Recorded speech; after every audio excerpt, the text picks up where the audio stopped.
review video again. Today we are going to be doing a review on Thomas and Friends. Yep, that's what we are going to review today. Now just before I begin with this, to any of you who don't like Thomas and Friends, I respect your opinion as long as you respect mine in return. So anyways, let's get started.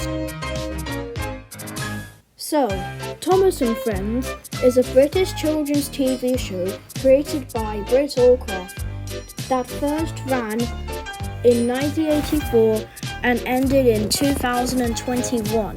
The series only ran for 24 seasons and 14 movies, and at the time of recording this video, a 2024 movie is in production.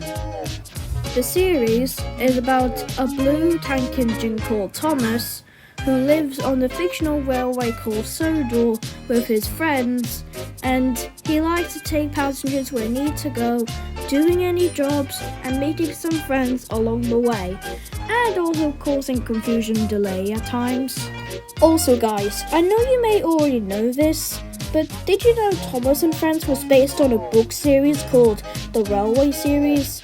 I'm not joking guys, it was based on the Railway series, and honestly, I think the TV series did better than what the books did. No offense to Wilbur Audrey, by the way.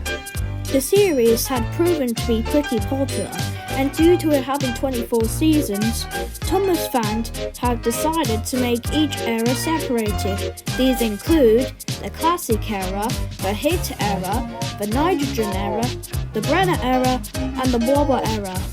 And if I could pick my favorites, it would simply be the Brenner era and the classic era. But if I had to pick one, it would have to be the classic era. I mean, come on, it's classic Thomas, you can't forget the classics. Alright guys, now I'm going to talk about the things that I like about the show and the things that I don't like about the show. But please note that this is all my opinion. You're very welcome to disagree.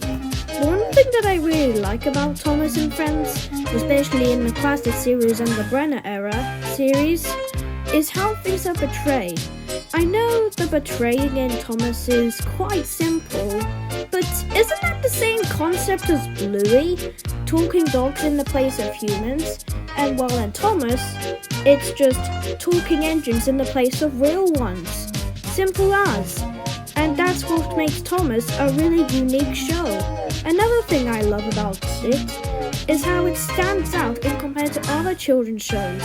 What I mean is that unlike most other children's shows, which either use paper still animation or stop motion animation, Thomas was most famous in the classic series for using real life models and making everything as realistically as possible.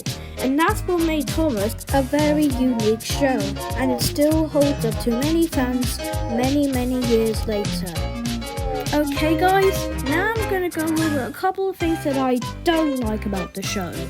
One thing that I don't really like about the show is actually some of the errors.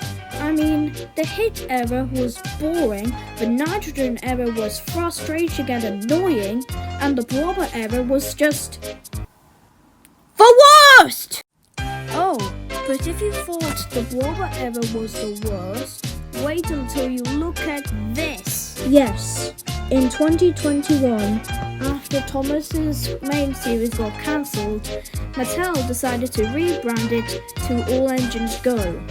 And honestly, to make it short, this looks like gold compared to the last 3 eras. And if you want a fully explained video on All Engines Go, then check out my All Engines Go review, which I'll put a link to it in the description. But apart from that, the rest of the show is nostalgic and fantastic. So overall, I give Thomas and Friends a 10 out of 10.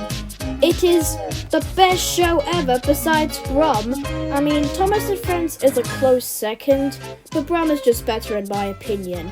I'm not saying Thomas is the worst, but I still really love it, but you get the idea. Alright guys, this brings us to the end of another review video. Sorry if this review was quite short, is that while I really love Thomas and Friends, as a Brom fan, it didn't really have that much to say. So to all the Thomas fans who are watching this, I'm sorry if I didn't have that much to say. But apart from that, I hope you all enjoyed this video, and I'll see you all in the next video, and goodbye!